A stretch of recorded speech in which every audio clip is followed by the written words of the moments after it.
Hi, Shabbat Shalom from Tel Aviv. It's Alyssa. Tachlis in Tel Aviv. Yep. So, want to reiterate a little bit about creating Tachlis was about giving my really heartfelt, truthful opinion about living in the Middle East, in the middle of the Middle East, actually in the only democratic country in the Middle East, in Israel. My perspective is completely from an American's point of view, but understanding Hebrew, watching the news in Hebrew, one gathers a lot of insight. That said, I hope I can make this as understandable as possible and as short as possible. There's a couple of topics I want to cover. Mainly, we're in a state of emergency here in Israel. It started, well, I'm not even going to go into dates and all the specifics. I'm going to just try to get you the information in the bigger picture. You could take it for what it is, and I keep putting up posts as I understand things. I'm going to say it like this. I think one of the most difficult things for Israelis to acknowledge is when they're under an attack, and when something qualifies itself as a terror attack. I think this is a big, big problem here, and I'm guilty of it. It happened to me this time, because I'll admit that I kept seeing some articles about prayers to Zichron Yaakov, and there's a fire, and I kept hearing about it, and then I saw some more articles, and I saw that it was arson, terror arson. Yeah. Can you be any more brilliantly evil to put terror upon a people in a country than to burn their land?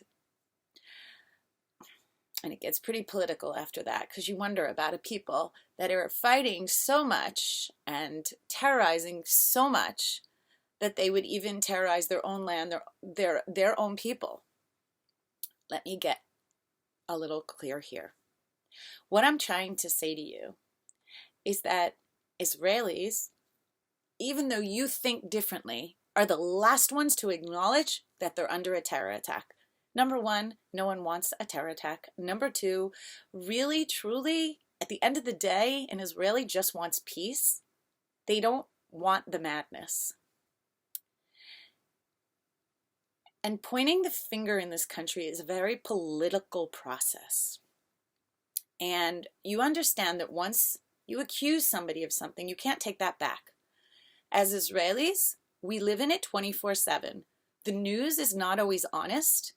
This is a perfect example because I'm watching CNN, and I have actually sent you updates, CNN, and you send me Florence Henderson articles. So the news has said there's wildfires in Israel, but they are arson terror attacks. I can't say every single fire because wildfires happen. Now, these brilliant evil ones took into effect. Is that the word? Took into consideration the weather. It is so dry here. I've never been so, it's crazy. I'm just slathered and slathered in coconut oil, every day, 5 times a day. It's just really, really dry, and it's windy. And the whole thing is just perfect conditions for wildfires. So, of course, when we heard about wildfires, it's just, no way. Okay, now it's a wildfire. All right, terror attack, no way. So, yeah, it's hard. And I'm going to give you another example. When there was the Sarona attack, and I'm going to blow your mind on this one. When the Sarona attack happened, we knew it was a terror attack. Israelis like to blame each other first. They keep it close. They don't take the finger. They don't go outside and, it's a terror attack. It's this Arab. It's not like that. The news came to me after we knew there was a horrific terror attack in Sarona, that they were religious Jews. Yeah. So that got the politics within the country I can't believe those religious Jews. Wasn't. What the guys were wearing was a ceremonial wedding outfit that Arabs would wear to a wedding in the West Bank. So I want to bring back to that clarity of how unbelievable it is. It's like the last thing an Israeli wanted to do is to acknowledge a terror attack. It is a terror attack. Arson, horrible crime. People's lives are destroyed. They have been burned out of their apartments, fleeing. There were 75,000 evacuees, I think, in Haifa alone. These people lost their pets, they lost animals, they lost their land, they lost their lives, they lost their building. They didn't lose their lives. They lost their material lives. Some people didn't even have an extra pair of underwear. I mean, really horrific to be burned out. It's not easy at all. So I'm wondering on the news, where's the global outrage? Last week, everybody was up in arms about anti-Semitism. And right now, right this second, we're experiencing anti-Semitism and anti-Zionists at the highest level. This is about burning a people out of their country. Yeah. And they're celebrating it. Wherever. Go on the internet, you can see the parties. How disgusting is that?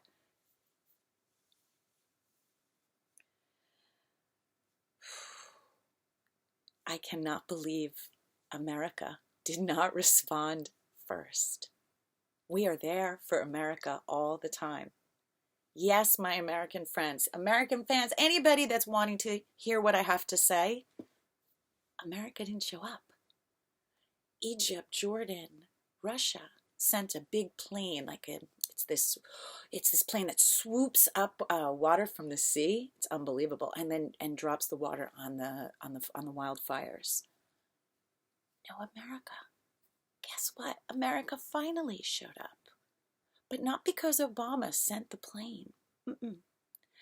It's Thanksgiving. He was picking out his turkey and dissing Trump.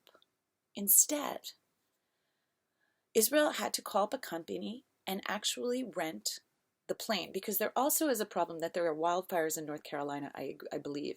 But still, I haven't heard any words from Obama as anything against this horrific terror attack. This is a state of emergency. So yes, Israel rented the water jet, whatever it is that puts out these wildfires. Yeah, and then they brought in volunteers, which is pretty amazing. It's the middle of Thanksgiving, everybody's big holiday. So yeah, it's just so overwhelming when you think about it. I think all of us are sort of enduring it, and I don't want to go on and on. I just want to say, for all those people that are really, really upset about the anti-Semitism of Breitbart and all those KKK supposed videos, don't forget that the head of the DNC, ooh, he's got some ties to Farrakhan. Remember my Farrakhan video? Yeah, the guy who hates Jews.